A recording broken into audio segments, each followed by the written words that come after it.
Fala pessoal, graças a Paz, a gente vai dar início à segunda aula. Se você não viu a primeira, vê lá antes de dar continuidade a essa. E a gente vai estar fazendo algo mais resumido para que a gente não pare com o processo de discipulado que a gente está plantando na igreja, né? Antes de começar, eu queria falar de uma preocupação, porque a gente está atacando algumas coisas mais pontuais nesse processo de desconstrução.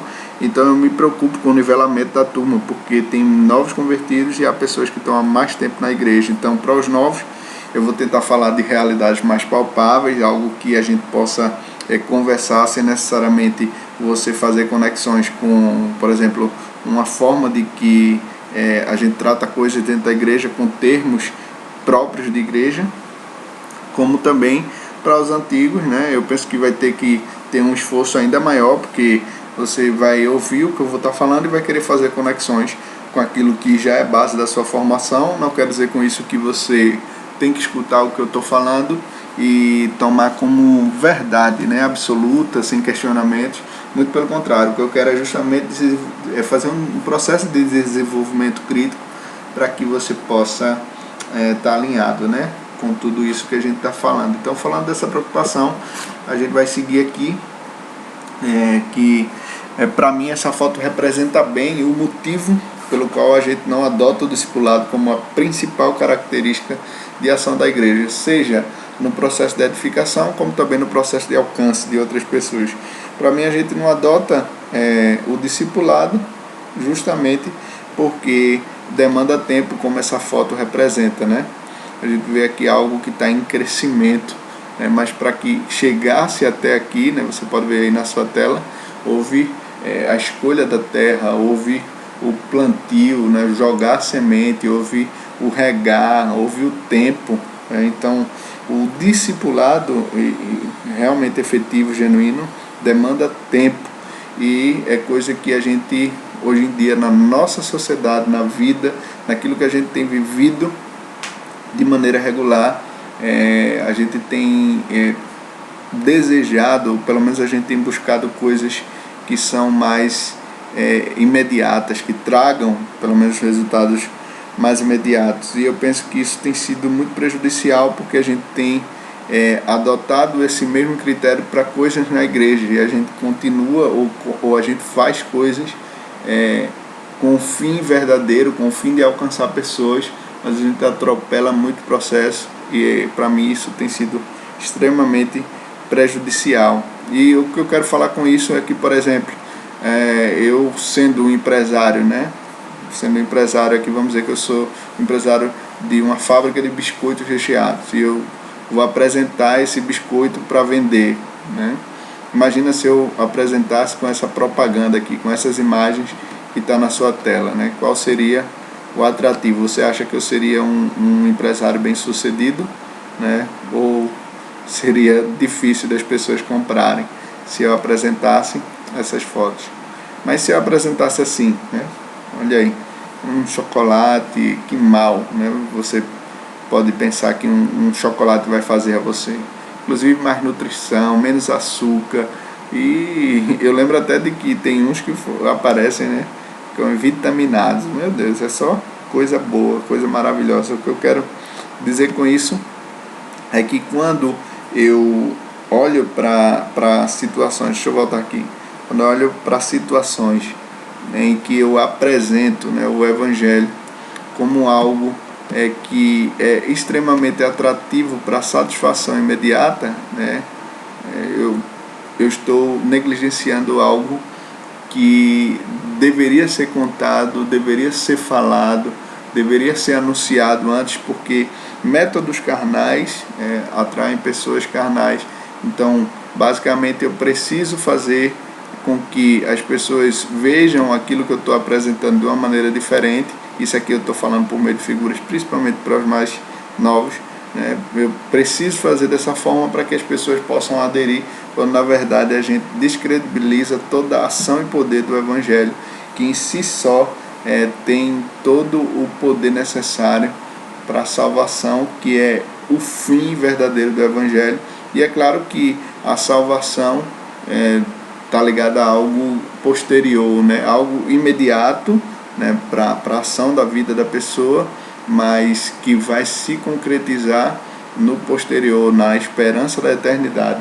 E nesse processo é claro que a transformação vai gerar benefícios na vida da pessoa, e pode ser que essa pessoa esteja só buscando esses benefícios, e aí muitas vezes a gente apresenta, né, o Evangelho como o supridor dessas necessidades que eles estão buscando, e aí a gente anula coisas que podem ser menos atrativas e fala só de coisas que são mais atrativas. Por exemplo, falar do escândalo da cruz numa pregação, né, do pecado, da necessidade de mudança de vida, não tem sido tão atrativo como falar de coisas que podem ajudar. Por isso que você vê igrejas que têm crescido muito, pessoas que estão aderindo muitos movimentos por causa de situações como essas. E deixa eu mostrar aqui para vocês, não é o seu celular que está distorcido, e não foi uma imagem errada. Eu basicamente, aí já mostrei a outra, basicamente estou apresentando essa imagem para que a gente entenda, né, que muitas vezes aquilo que a gente tem produzido como igreja, né, tem gerado uma expectativa um pouco distorcida, né? Por que distorcida? Porque, por exemplo, quem é mais antigo na igreja sabe que vamos supor que aqui é um EJC, um concílio, um encontro com Deus, e a foto linda, né? Pessoas que trabalharam, pessoas que estão sorrindo, você não está vendo aí as pessoas sorrindo, mas só colocar no Google aí, eventos do que eu falei, pessoas sorrindo, pessoas que trabalharam, mas só Deus sabe a quantidade de situações desafiadoras que acontecem em eventos como esse, né? Discussões por causa de falta de planejamento, situações em que os irmãos discutem, problema de comunicação, briga de ego, enfim, só Deus sabe. E as pessoas que estão participando do evento, o que é que elas veem? Não vê isso, vê gente feliz, gente sorridente, pronta para servir. E quem vem de um contexto de praticamente estar vivendo um inferno aqui na terra, vendo aquele pedacinho do céu, pode ser que esteja motivado por várias coisas, né? E o que acontece é que essas coisas não são necessariamente em si mesmas aquilo que a gente deveria atrair as pessoas. E aí você pode perguntar, então quer dizer, pastor, que o senhor está dizendo que todos esses eventos são fáceis, não é para acontecer? Não é isso que eu estou falando. E aí você também pode perguntar, quer dizer que as pessoas que foram alcançadas ali não se converteram genuinamente? De maneira alguma também seja isso que eu quero falar. E aí você pode perguntar, então finalmente, o que é que você quer dizer com isso? Eu quero dizer com isso que isso é uma estratégia que pode ter resultados genuínos, né? Essas estratégias podem ter resultados genuínos sim, mas na verdade é um gasto de esforço e de energia em foco para a manutenção de estratégia de crescimento, e não necessariamente de um discipulado. E as pessoas que estão ali, né, vão por motivações diferentes, e aí é isso o problema, porque nesse caso a única motivação que deveria atrair a pessoa para estar na igreja, participar daquilo que Deus promove na igreja, falar de forma contextualizada sobre a condição da perdição dela, né, de cada pessoa por conta do pecado, e a solução que esse Deus dá para esse pecado. E aí você pode também dizer, pastor, mas lá nesse evento tem palestras que falam sobre isso. Eu sei bem, inclusive já ministrei e tudo, mas o ponto aqui, gente, não é descredibilizar, né, totalmente esses eventos, nem tampouco ficar em cima do muro, né?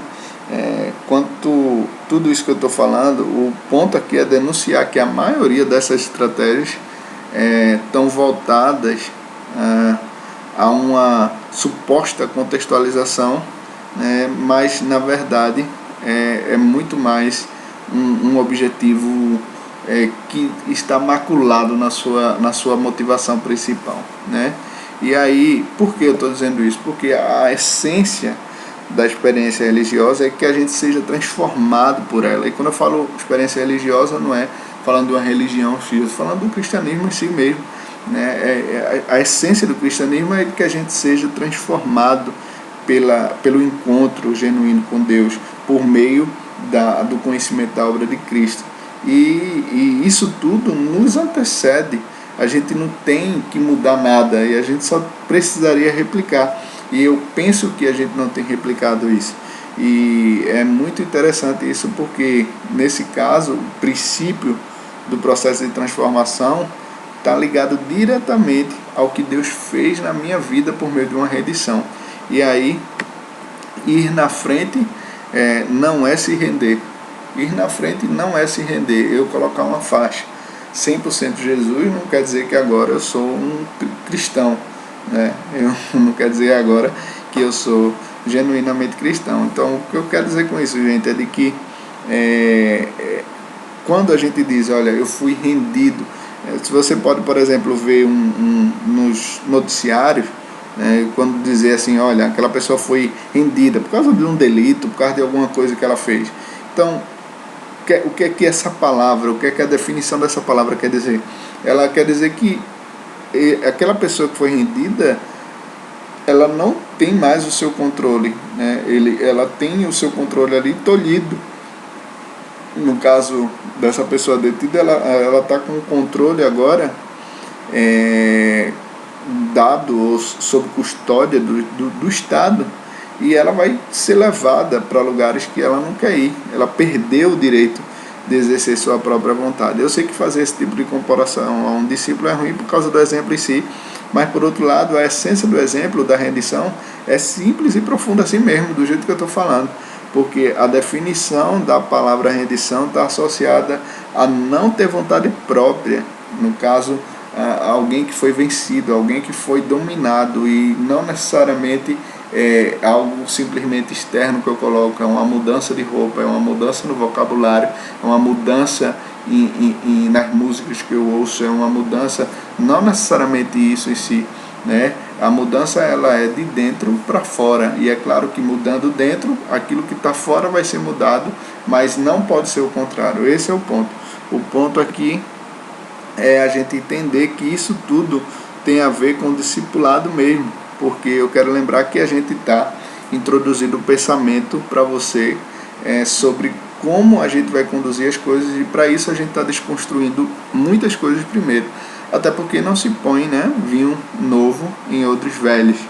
Mas eu queria que a gente pudesse, pelo menos agora, pensar em um contexto, né, de vida da igreja, porque, por exemplo, nesse contexto que eu acabei de apresentar para vocês de rendição, a gente canta músicas de que está rendido, né, eu estou rendido, e essa é a ideia que eu queria passar para vocês, porque a perspectiva do discípulo tem que ser essa, de que não apenas a minha rotina foi alterada, mas a minha mente foi alterada, e pelo fato de eu ter a minha mente alterada, eu começo a ter uma mudança de vida, aquilo que Paulo fala lá aos Romanos. E queria falar justamente dessa ideia, né, de rendição e do conceito de inconformismo que está associado a esse livro que a gente falou no início, que é trabalhar tanto aquele livro do discipulado de Bonhoeffer como esse do discípulo radical de John Stott. E o conceito de inconformismo, dentro dos 8 conceitos que ele trabalha de características do discípulo radical, termina sendo o que eu queria introduzir aqui para vocês, né? Porque primeiro que a gente tem um problema grande, né? O problema grande é a tradição eclesiástica, né? Que a gente tem de conformidade, né? E não de inconformidade. E principalmente isso se aplica quando a gente está pensando sobre questões como injustiça, como miséria, enfim. E eu acredito muito que a gente tem vivido, gente, tempos de cegueira espiritual, porque além da gente não conseguir discernir o nosso próprio contexto de realidade, às vezes a gente consegue justificar o nosso contexto pelas escrituras, como alguém que está de fora, sabe? É como se a gente, falando dos marginalizados, a gente se colocasse à margem, como comentarista, como pessoas que têm versículos que podem responder todas as coisas, mas aquilo não causa nenhum tipo de indignação, inconformismo no nosso coração, porque na verdade a gente está pronto para falar dos erros históricos, erros grotescos que a geração que nos antecedeu teve com relação à sua falta de postura com relação a algumas questões sociais, mas a gente não olha de que a geração que vai vir pós a nossa geração vai olhar para muita coisa do que a gente está fazendo hoje e condenar e se questionar, dizer, meu Deus, como é que essas pessoas não fizeram nada com isso que está acontecendo. E esse é um conceito justamente de inconformismo, porque as marcas do inconformismo estão relacionadas a identificar a vontade de Deus, ou seja, identificar as coisas que ferem o caráter de Deus, que ferem a santidade de Deus e aquilo que desagrada a Deus, e denunciar essas coisas. E não apenas ser uma voz de denúncia, mas uma voz que trabalha para que essas coisas que foram denunciadas sejam transformadas. Por exemplo, o Brasil, ele é o 4º país mais violento do mundo e está entre os 10 mais desiguais do mundo. E, curiosamente, a gente diz como igreja que a gente tem vivido um avivamento. Eu não sei qual é o conceito que a igreja tem concebido de avivamento, mas não tem como eu olhar para um país como esse, olhar para a quantidade de igrejas que existem. Você vê ali próximo da nossa igreja, tem 5 igrejas, ali em menos de 200 metros. E era para a gente só pelo menos ali dizer que naquela área, vamos dizer, não vou dizer nem o bairro Divinópolis, mas aquela área deveria ser a área mais transformada de Caruaru, quando a gente sabe que na verdade não é.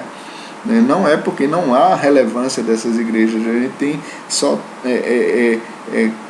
ajudado a rodar a roda, né, por assim dizer, e aí eu explico depois o que eu quero dizer com isso, que eu queria focar, né? Quando eu vejo essa questão do conceito, né, de inconformismo trabalhado por John Stott, eu lembro muito também da questão do que os profetas, né, faziam. Se você vê a história dos profetas, se você vê a ação deles, a gente vê que eles eram profundamente antenados com a sua realidade social. Eles conheciam o contexto que eles estavam vivendo, eles discerniam que aquele contexto estava ferindo o caráter de Deus e eles denunciavam aquilo. Eles eram uma voz que estavam ali arriscando sua vida, que estavam sendo extremamente radicais no que fosse assim necessário, mas eles denunciavam aquilo que estava acontecendo, e não só denunciava, como trabalhava para transformar aquela realidade, né? Se necessário falar com o rei, falava. Se necessário falar com pessoas influentes, falava, mas eles estavam ali conectados. E nesse caso a gente precisa se lembrar da nossa posição.